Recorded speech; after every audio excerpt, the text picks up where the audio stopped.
Everybody, welcome and thank you for joining us. We have an exciting video for you today. We are here live with the Grand Master of Kansas, Most Worshipful Derik Hockett, and we're going to be doing quarterly kind of State of the Union. We're going to understand what's going on at the Grand Lodge level and throughout Kansas Masonry and hear it direct from the source from our Grand Master. So stick with us. We have a great one for you right after this.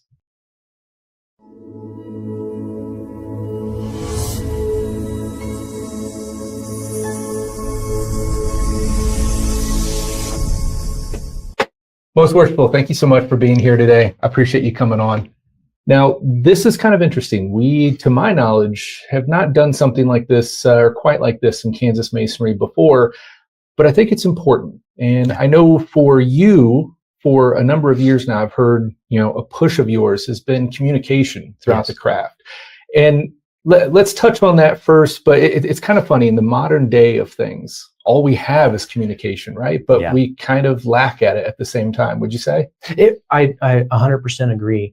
And I think how we wrestle with the proper moral application of the internet, social media, and all those things is it's going to be a story that's told over a really, really, really long time. And so I like the fact that we've got the technology and the ability to do this and share this across the miles and across the state with brothers that might not otherwise have an opportunity to hear from the Grand Master or from Worshipful Alex Powers. And so really exciting, and it is one way to enhance communications. You can always do better, right? There's always opportunities and things that we can be more effective with how we communicate, but I'm glad that we're using this as a tool for that. Absolutely. And personally, I appreciate that in your service and the administration that you have, is that has been a key focus, that it's the way of Masonry, trying to be a little bit better than we were yesterday and keep that steady improvement,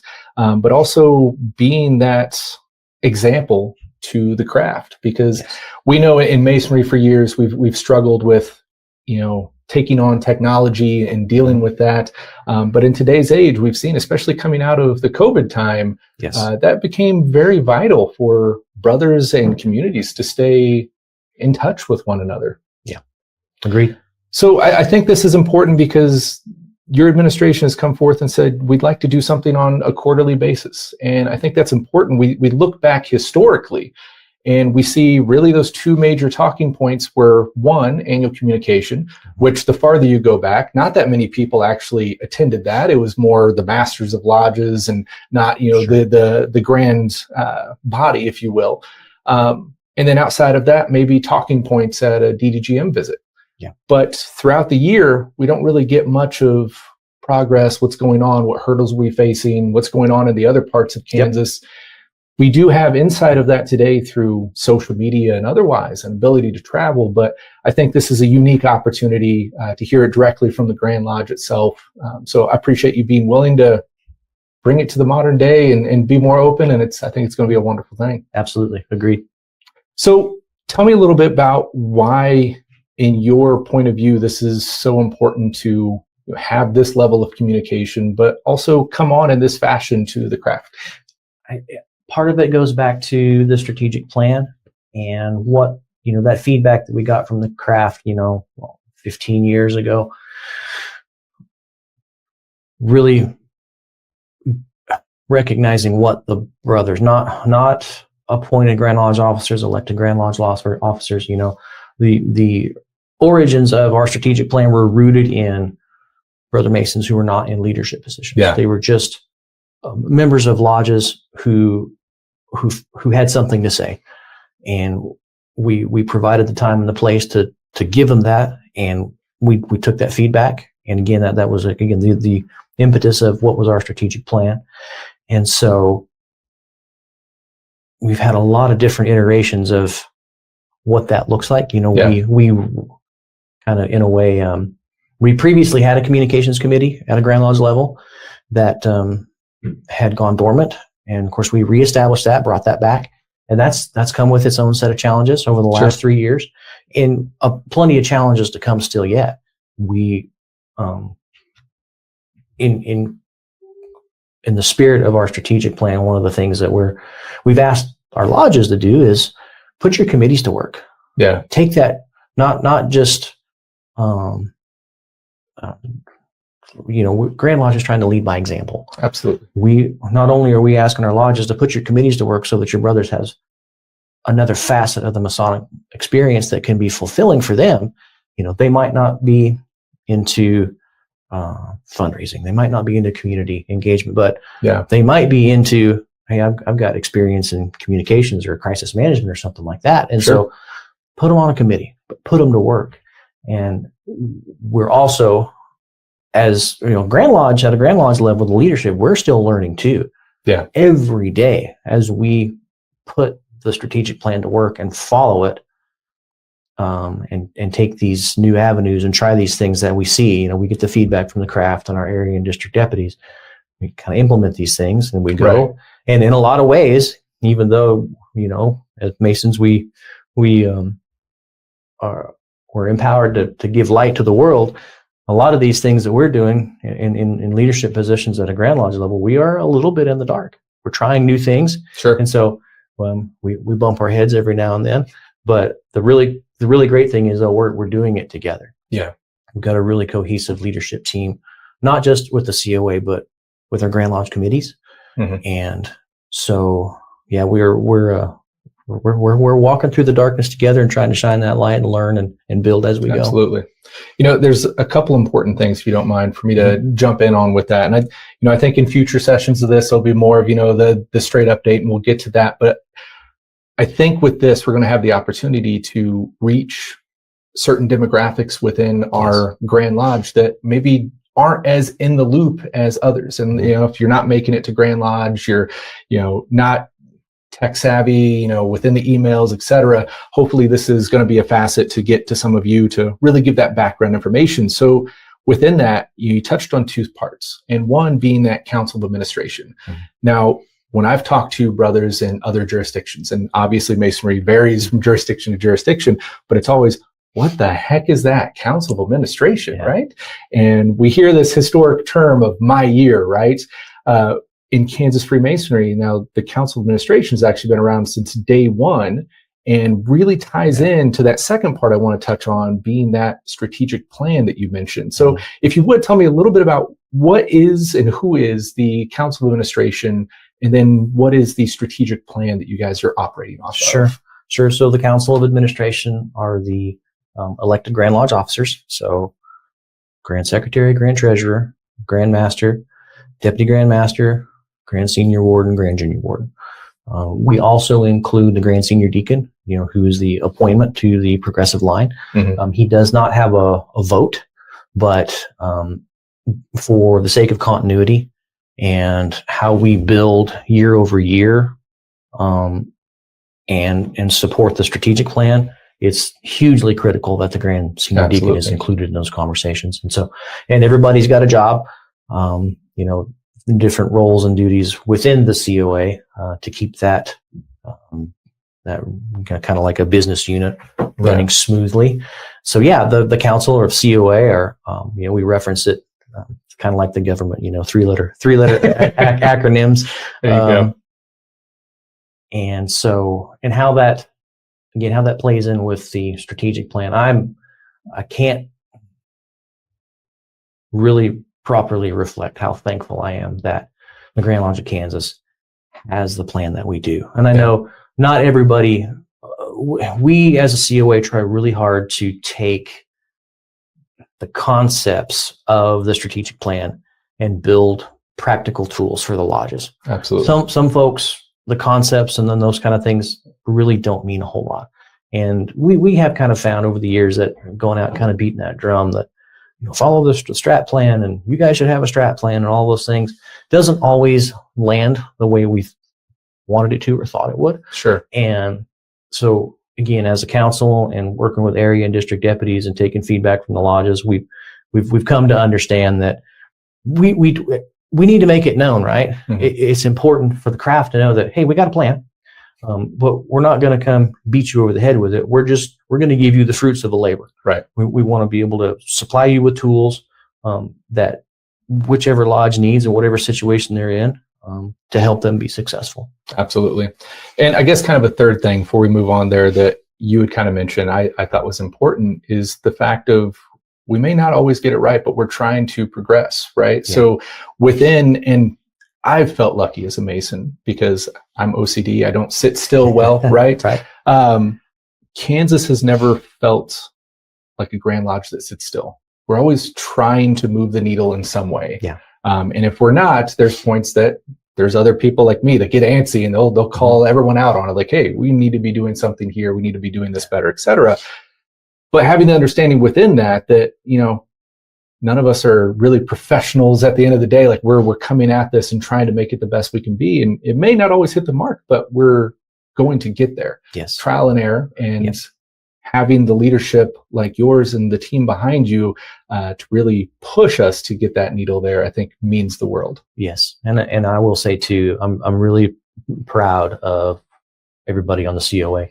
There's a lot of courage to go through those iterations and to know that we don't have the answers, but we're gonna dig, and we're gonna summon up the grit to take these things on and be honest and transparent and go find those answers and then ask ourselves, was that the right answer? Yeah. It's not necessarily fall in love with the processes and the just going through the motions. It really is when we get to the end of whatever iteration that is, okay, did we move the needle? Yeah. And we're serious about maybe we didn't, maybe we did, or what did we learn along the way, and making sure that we share that. Yeah. But, you know, no matter within that, I think the process is key, right? Because we hear from the most successful people in the world that, you know, from that outside perspective, it's like, wow, all you do is win. All you do is have success. And they're like, well, the way I got there is because I failed a million times to have that success. So I think really just doing it, whether it works out perfectly or you learn, that wasn't the thing to do, and now we need to shift course, that movement, I think, is really what helps us progress and keep in line, right? Yep, absolutely. So one thing we notice kind of every term, right, is the Grand Master has some kind of symbolism that comes out with their representing this term in Kansas Masonic history, right? So we'll have, you know, maybe a tie, coin, cufflink, something of that nature. And you came out with a special one that hit home for me because it's been a symbol that has always, I guess, aligned with me in some way. These amazing ties, for one, I don't know where you found, I don't know, some guy, right? Some guy, right. Patrick Craddock, who does amazing work. But so the major symbolism here is essentially time at the end of the day. Yeah. What brought you to that being the important symbol during your term? You know, a lot of reasons. One of them is just how striking they are. Especially the skull as a reminder of our mortality. Yeah. And that it's, you know, going back to the stories of ancient Rome and emperors and that reminder of the memento mori, that one, it's humbling, and two, it's a call to action.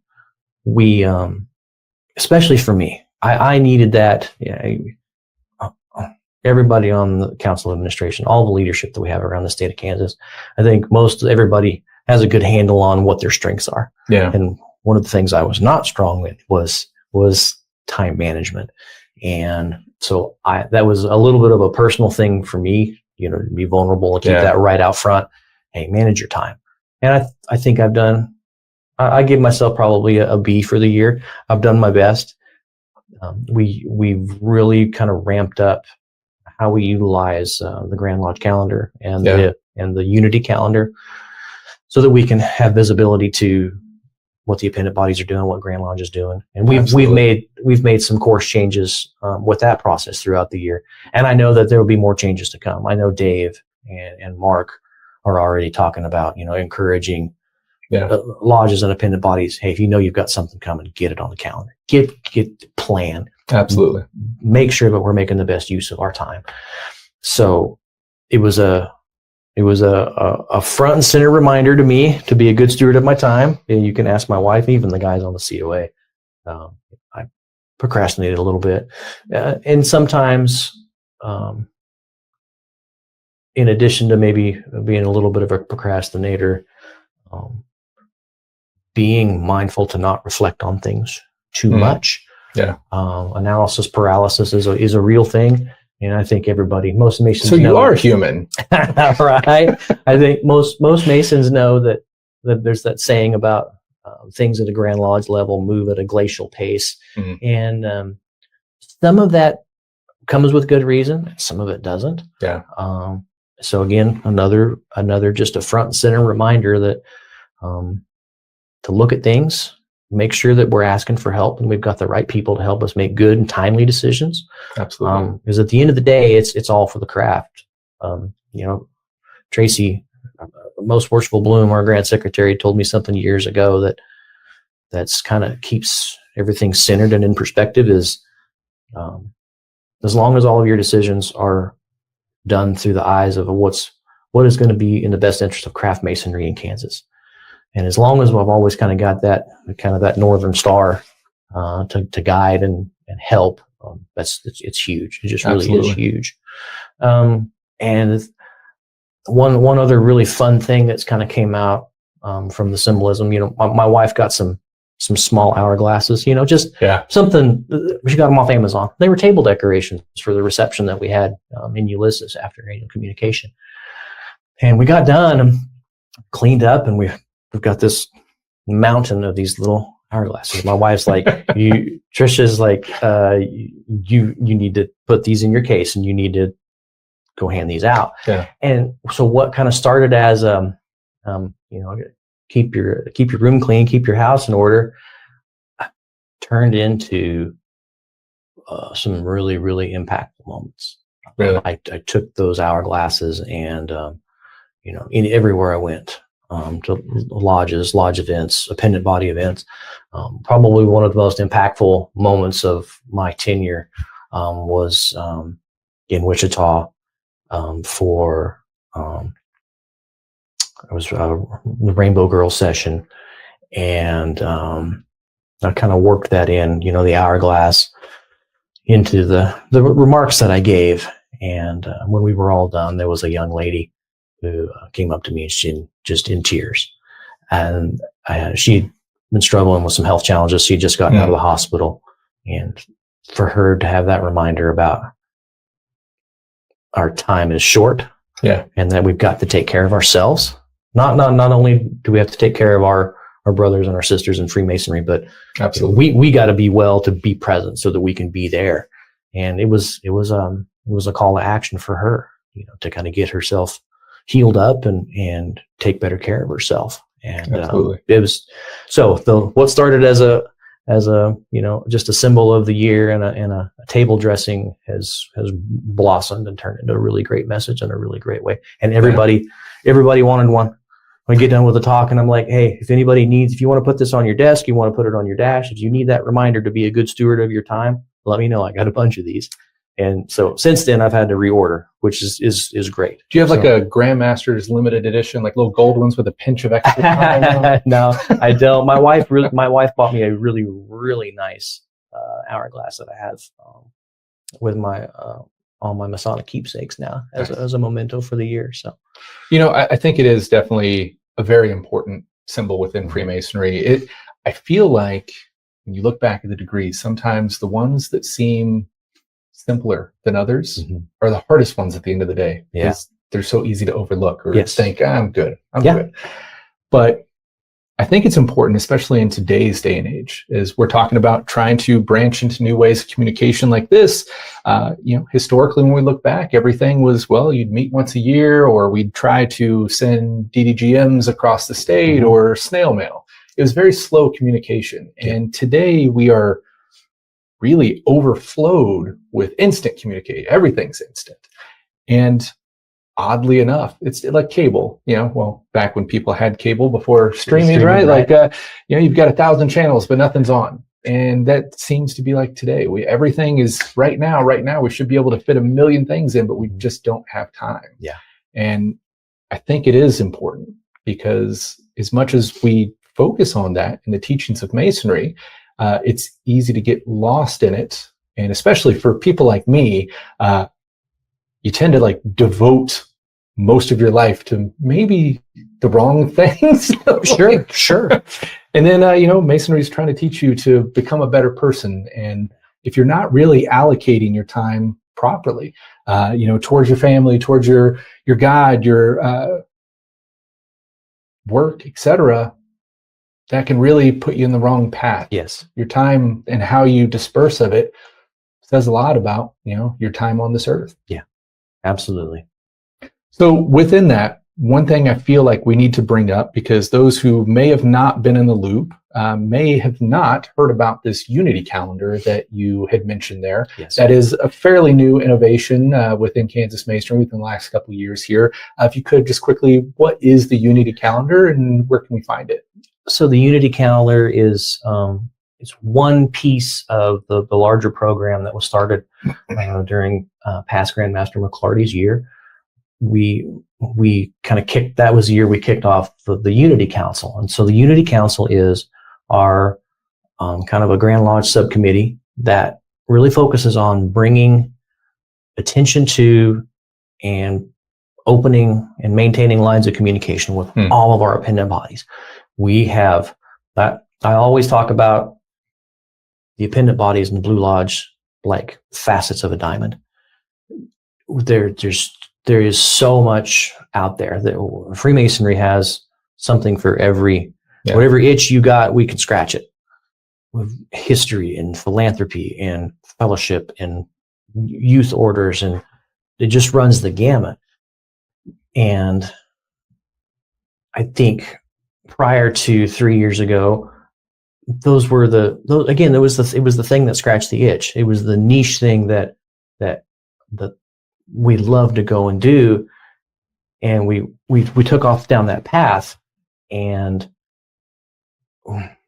for whatever reasons, we just felt like we needed to be able to pull everybody back together so that we can talk about things. Yeah, there were maybe a few appendant bodies that felt like maybe they were not being heard. Sure. And so it has turned into such a fantastic initiative, because again, it's brought everybody back together. We have a big annual meeting.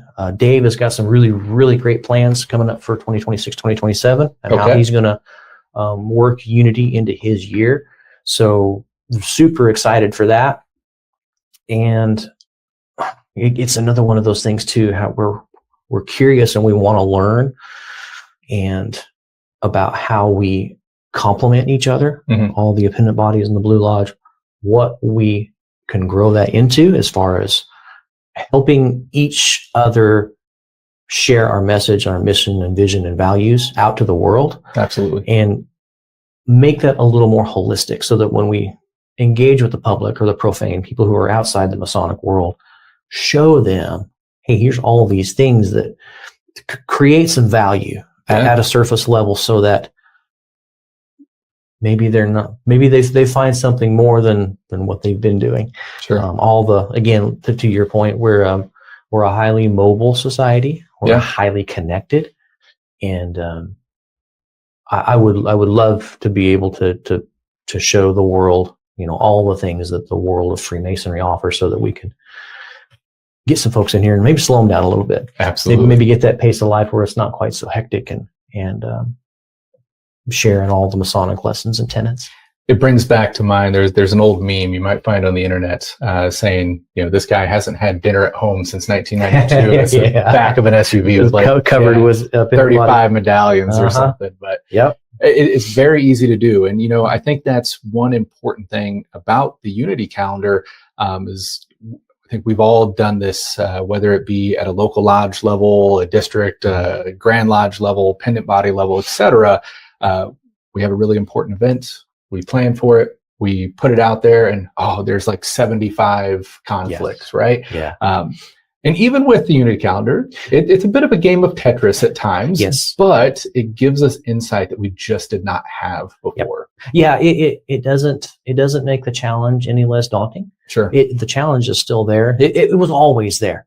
The calendar helps us be better and able to manage that challenge. And not, I didn't know about that. And then, again, that goes back to communications and the importance of the strategic plan, with one of those lanes being excellence in communication. And how do we get better about that? How do we, and also too, comes with the understanding, and I've shared this with the council, over the last 6-9 months, is we're going to do the best we can. Yeah. But it's a blessing and a curse, right?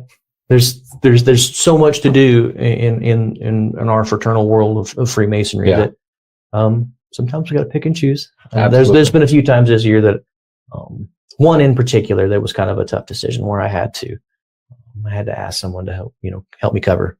Can you please cover this event because I have to be here? Right.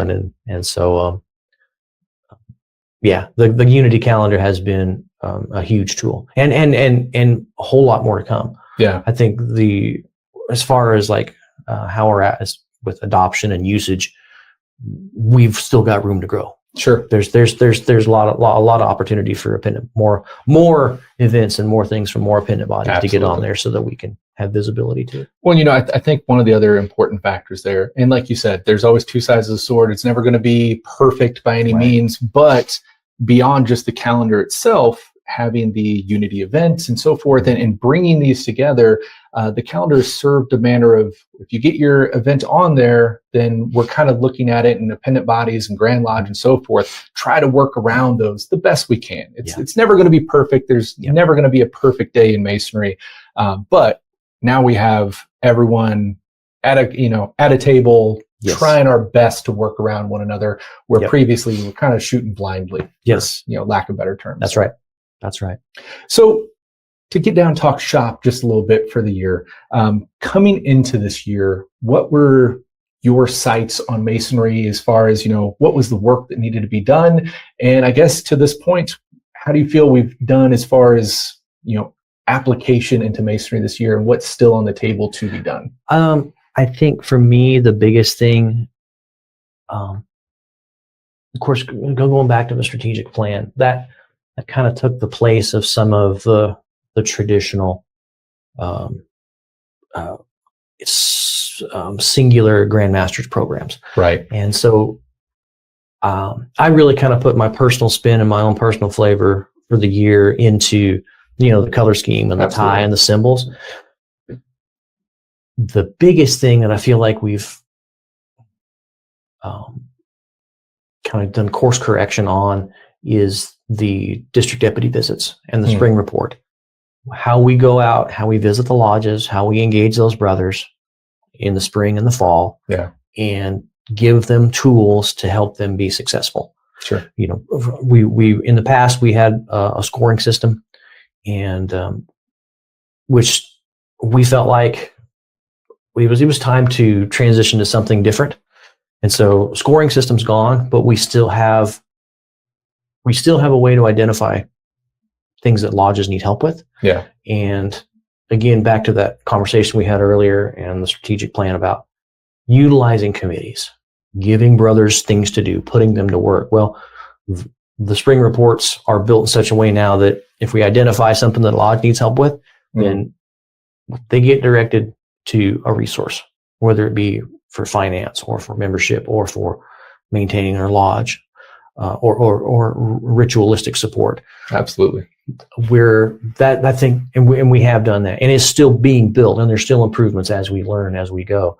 The district lectures are one example of that, where we've got a whole slate of brothers across the state who can go assist lodges with, help them with their ritual work.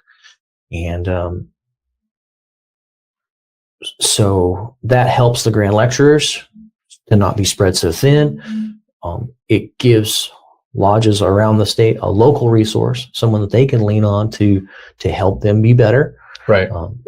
Because the ritual, I'm just like all things in Masonry, it's a progressive science, right? And my not necessarily love for the ritual, but respect for it has grown immensely over the years, because it has to do with making Masons better storytellers. Sure. And it's not so much about the memorization and all that, but how we kind of put our hearts and souls into that. And it helps us be better storytellers. Absolutely. And even though we have a lot of technology and AI is coming into wider usage and things like that. I think that's something into the future that's going to be huge for us as Masons and for all the appendant bodies, is how do we tell our story to the world? And we can utilize technology to help us do that. It's just like today, what we're doing right now, it allows us to get that message out. Sure. But we still have some foundational things to do as individuals to build those skills so that when we engage the technology and try to put those things out to the world, it's really fit for purpose. And we're telling the best story that we can. And so the public speaking piece that we do at every meeting, but we sometimes we just do it because that's part of what we do as Masons. That's our ritual. We speak publicly, well, in a private way, right? But it translates out to the real world, and our ritual helps us do that. So, district lectures have been really big. How we've kind of revamped the spring report has been really big. And again, those things are all directly tied back to the strategic plan. Sure. And to me, that's I think that's the thing that I'm most thankful for and most proud of for this year, is that we are staying true to the mission, and we understand the things that we're doing. We've gone back and made sure that, we've measured this. We feel like it's been successful, and it's making our lodges stronger. Absolutely. I guess to kind of derail on a personal interest here, being a history lover like I am, I really appreciate the way you put that about telling our story. Yeah. Because one thing that's always been apparent to me, in seeing lodges, with technology and social media, we put everything out in bulk today. When we look at history, we get impressed, right? Because stuff was put out seldomly and intentionally. The downfall of today is stuff is put out instantly and abundantly, and that can, when you look back 100 years ago, maybe not leave such a great image because it wasn't so intentional. But like Most Worshipful was saying, to be able to tell the story appropriately, I think really goes a long ways. Yeah. And again, driving home that point, we've got to tell our story well, because it is so immediate. There's going to be an amazing story told in the future about how we applied this technology. Yeah. And, did we get it right? Did we do it right? But there's so much out there that we've got to be at the top of the list. Yeah. We've got to be super, super good at the message that we share, because it has to stand above everything else that's out there. Absolutely. Now, I want to kind of dive in two different ways about what you've been going on in your term here. Which one do I want to go with first? Let's go family first, because I think it's every Grand Master's hope is to get out to the lodges. Mm-hmm. Some Grand Masters don't have as much availability as others. Mm-hmm. At the end of the day, we're a volunteer organization, and you still have a job, right? You didn't take on the Illuminati millions when you took over this position. No, I did not. No matter how many weird emails you've gotten, I'm sure. Sure. But I've seen how much time and miles you have put on during your term in the Grand East. First of all, how, as we talk about time management, everything, how is that played in? Because you're also a working man, a family man, a father. Yeah. So how has that impacted your personal life during this year? Because I know it's a lot to take on. Yeah. Fortunately, and I hope I've told this story well before today, but my wife, she's a member of the Order of Eastern Star, and she had an opportunity to serve as a Grand Chapter officer a couple of years ago. And so she had a kind of a little taste of the traveling, right, and the logistics and the calendars and all those things. So that helped a lot. She had good visibility to that, and kind of knew a pretty fair idea about what was about to happen. Yeah. And I was very fortunate in February of 25. I right before annual communication, and I knew that was it was kind of a big decision. I took a new job, and but really great company, and it gave me a lot of flexibility to travel. Right. So kind of upped the game a little bit about coordinating my work schedule with my Grand Lodge duties. Sure, it's the easiest thing in the world. yeah, man, and especially with a new company, right? Yes. So and two separate calendars, right? Excuse me, HR. I'm a bit of a big deal. Yeah. And so that's, look, the stars aligned. The grand architect was looking out for me, and gave me that opportunity, helped me with that. So as far as family, Tricia and I it's a daily thing. We talk about where we're at, what's going on. Right. Not just my schedule, but what are the boys doing? Where they're super active. They're playing basketball. They're in Scholars Bowl. They are in every club at school you can imagine. And we're kind of letting them. Now is the time to let them experience that. My youngest son, Deacon, he commented the other night. He was like, he had like 3 hours of downtime before he had to go back to town for something else. He was like, he was kind of gritching and grumbling a little bit. He's like, man, I don't have any free time. I'm like, hey, bro, you did that to yourself. Absolutely. But their grades are still good, and because they're kind of understanding that time management thing. Yeah. What's the value in it, and what does it mean? So Tricia and I are talking about the schedule all the time, and for the boys, I don't necessarily burden them with it on a daily basis, but once a week they know where I'm going to be. Sure. And I feel like I've done that for a long time now, even before being a Grand Lodge officer. Looking at my sons as an investment to the craft and to the fraternity, and beyond that to the world, whether they choose to be Masons or not, it'll be up to them. Sure. My duty and my challenge is, though, to make sure that they see value in the craft and that it has made me a better man. And I'm grateful. Dave's been really good when he gets an opportunity to be around the boys to show them, what do good men look like. So they don't. It's not just dad disappears. He's gone on Thursday nights. He's gone on the weekends. We don't know what he's doing. They know Masons. They know Curtis Utley. They know Dave Hendricks. They know who Alex Powers is. And again, when they get to that age, and if they feel like they need to make that a part of their life, I hope that they will. Yeah. So again, just communication. It hasn't been perfect. There's been a few times where Friday afternoon rolls around and I call Tricia and I'm like, okay, I'm packed up, I'm ready to go. And she's like, where are you going? So that's only been one or two times. And again, she's got a lot of grace. She knows. She knows. I think it's really neat to see, hearing you talk about your story with your kids and family in general here, while it may not always come directly as Masonic, but how those teachings, you can kind of tell that they impact your life because they naturally carry through. And whether your kids take, like you said, they're going through time management stuff, and that's the best way to learn it, is just to get a little overwhelmed and kind of see what that's like, and how that's going to benefit them in the future, besides, before that's a work conflict or something that, they learn early on. But whether they know that teaching's coming directly from Masonry or not, how it kind of, that ripple effect. Yeah.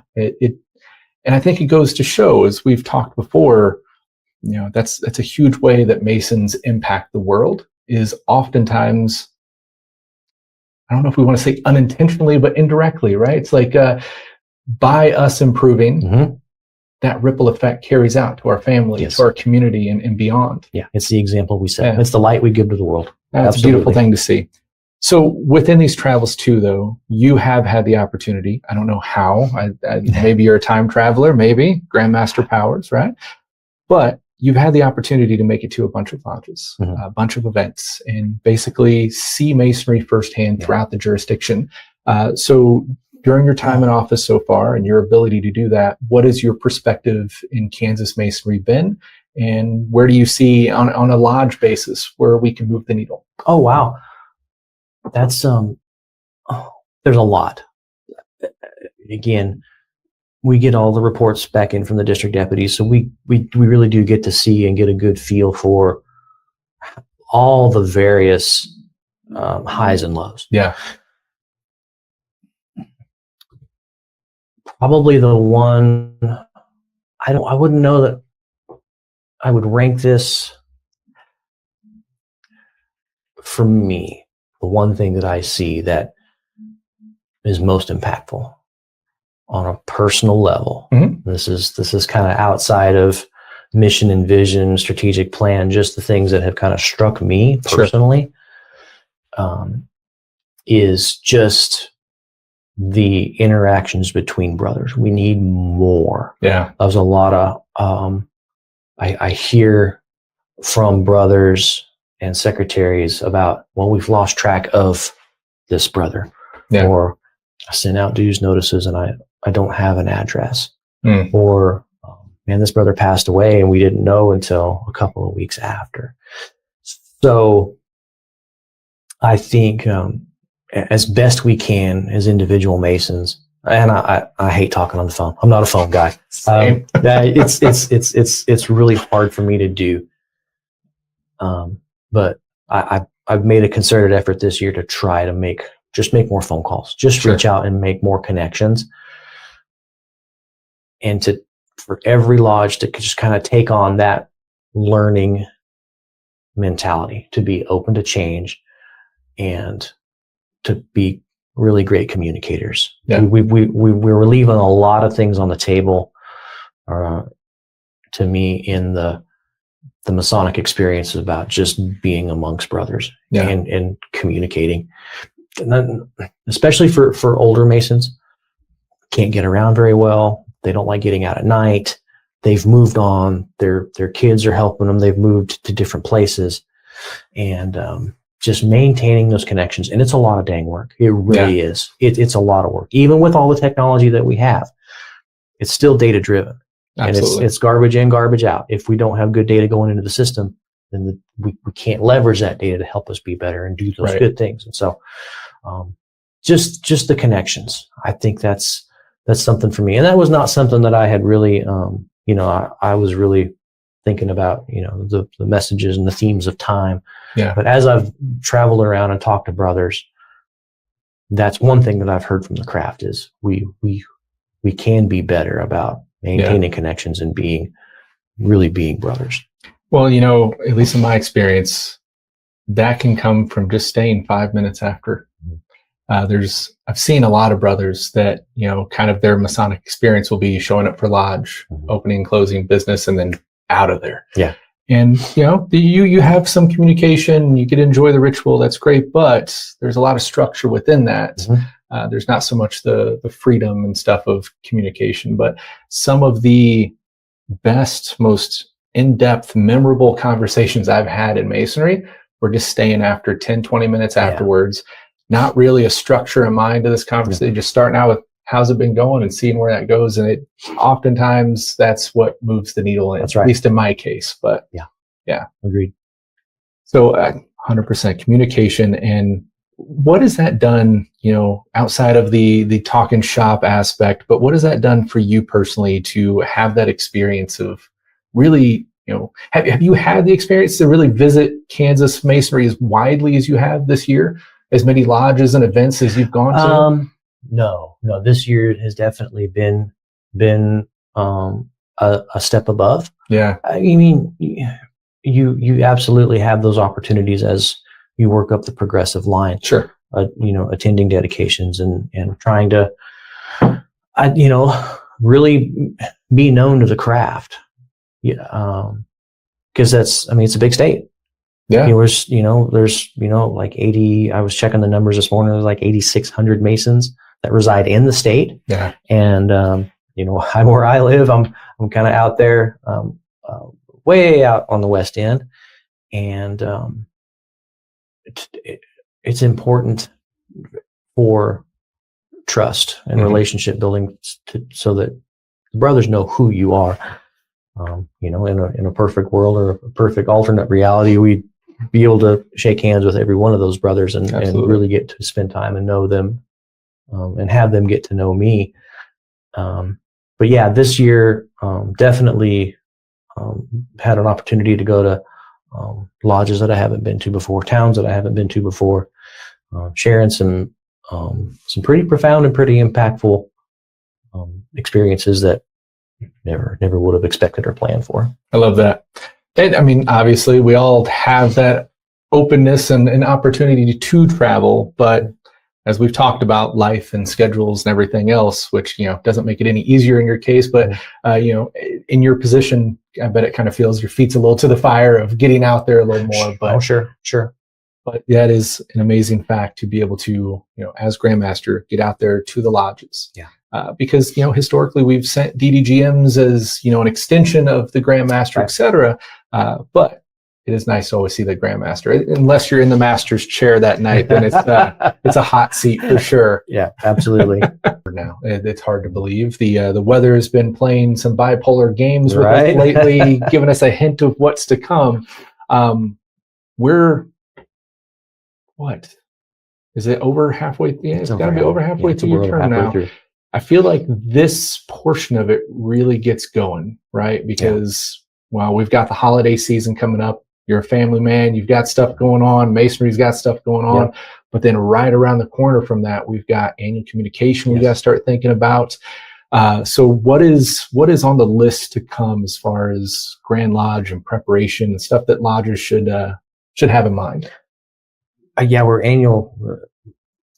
annual meeting for the lodges is coming up. December is right around the corner. And so I'm hoping, incoming masters are, they're thinking ahead. They're thinking about the upcoming Masonic year. Yeah. What that's going to look like for them. If for anybody that's watching this video, if you're an incoming master or a master that's going to serve another term, if you don't have your year kind of planned out and you need some help, Hockett at kansasmason.org. You got area and district deputies. There's a wealth of resources out there to help with that.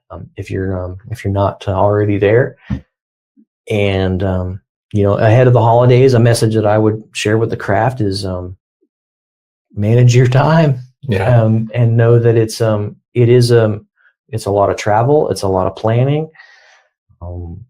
There's a lot of there's some financial burdens that come with that, along with Christmas and Christmas gifts and travel and preparing Thanksgiving meals and all those things. And so always keep your eyes open for others that need help and need assistance, especially our brother Masons, and take care of yourselves as well.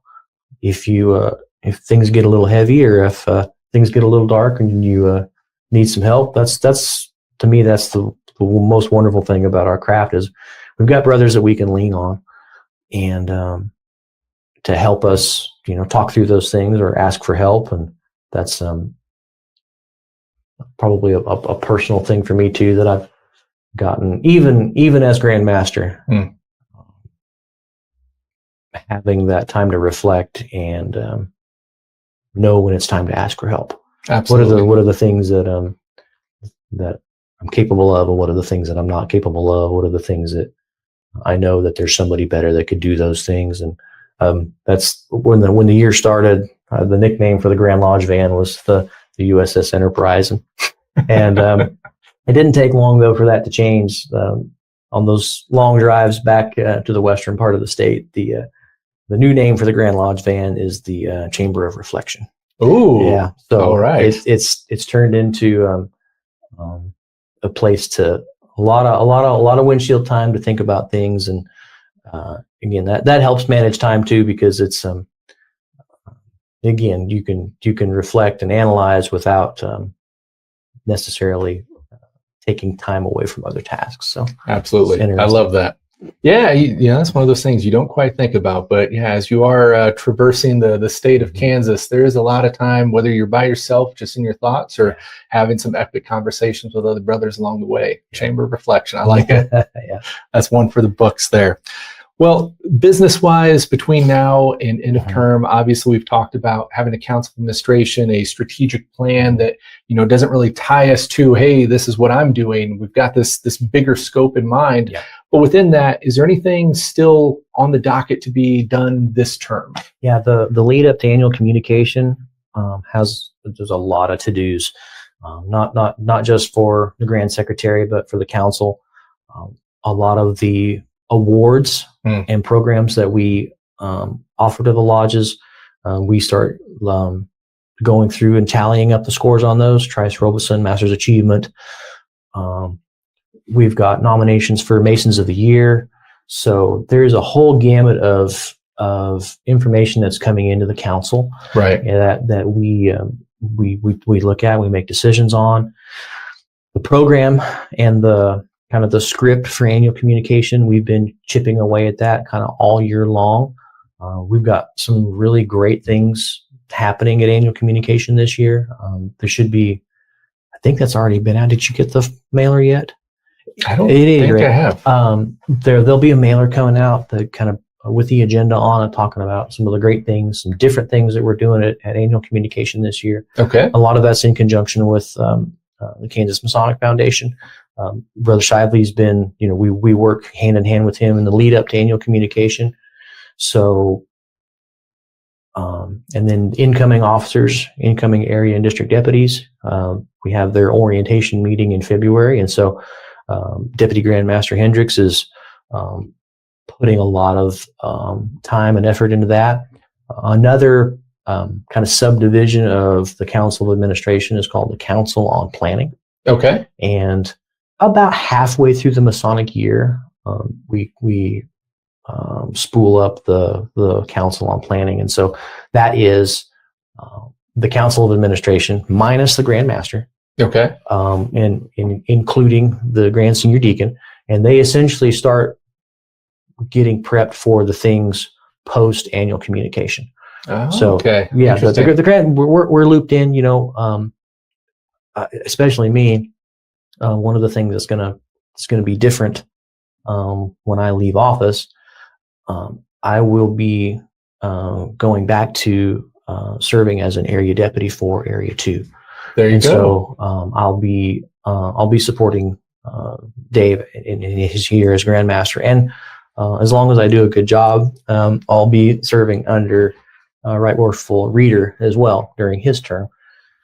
So kind of thinking about that. So got end of the year planning, rolling up the annual communication, all the reports, making sure that all the Grand Lodge committees are building their reports that go into what gets submitted and approved at our annual meeting, and just all the other little moving pieces. God bless our Grand Secretary. I don't know how he manages to stay sane through all of those. He's got more time than anyone. Right?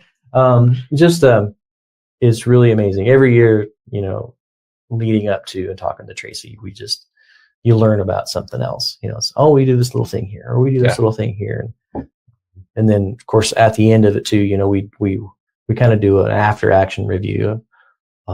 What did we have snags? What went well? What do we want to tweak? What do we want to change? I like that. Yeah.